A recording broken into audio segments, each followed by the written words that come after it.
Kamala is struggling with traditional Democratic voters in the inner cities and suburbs, places Biden did not.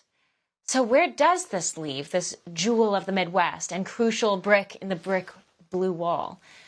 Proud populist author, U.S. Army veteran Troy Olson joins us. He hails from the Midwest, knows this region well, author of the book, The Emerging Populist Majority, co-wrote it with Gavin Wax.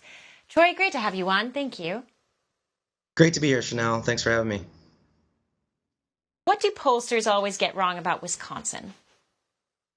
There's a type of voter that for both 16 and 20, they have been missing, and it manifests itself most prominently in Wisconsin, but it's all throughout the Rust Belt. It's seen a little bit in Pennsylvania, less and less so. It's seen in Michigan, but it's seen in Wisconsin the most. The Real Clear Politics average in 2016, the miss was 7 points, and then in 2020, it was 6 points. So unless they've all of a sudden figured that out, a tied race is really a Trump lead at this point. You know, historically, Wisconsin is the birthplace for the GOP. Kamala has campaigned in Wisconsin with Liz Cheney in this whole Republicans for Harris coalition. But, you know, do these never Trump Republicans have leverage in a state like Wisconsin?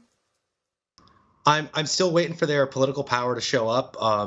I think the Democrats have every incentive to work with them, and they've clearly tried it. But I think their impact is really limited. At the end of the day, Liz Cheney got 28% of the vote in her last election.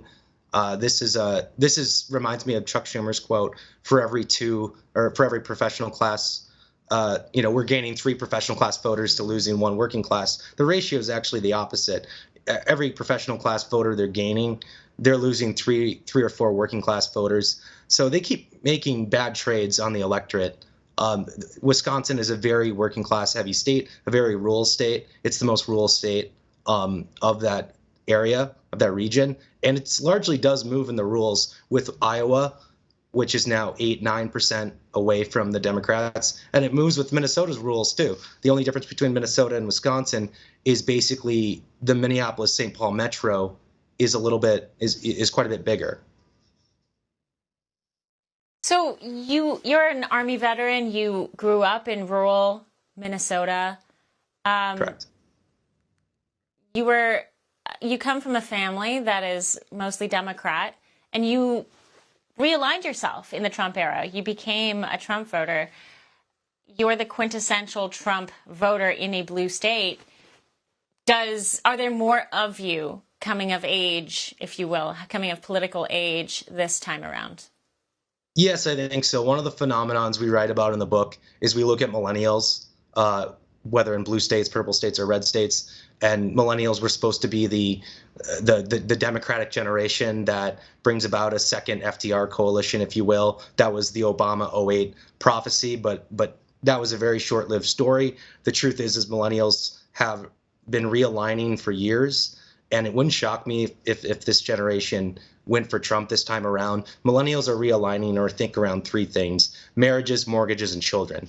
And so basically there's nothing special about millennials politically. They are largely aging like prior American generations have, who have every generation in American history has ultimately voted for both parties at least one time in their voting cycle.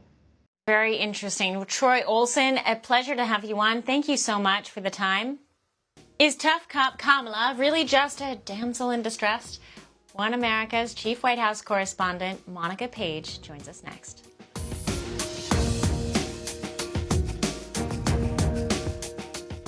For all our viewers asking where One America News is heading in the future, we would like to introduce you to OAN Live.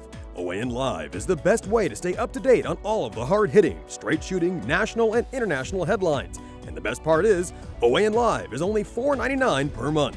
All the credible, honest, unbiased reporting One America News offers at a fraction of the cost of cable. Just go to OANN.com to easily sign up for OAN Live and stay informed.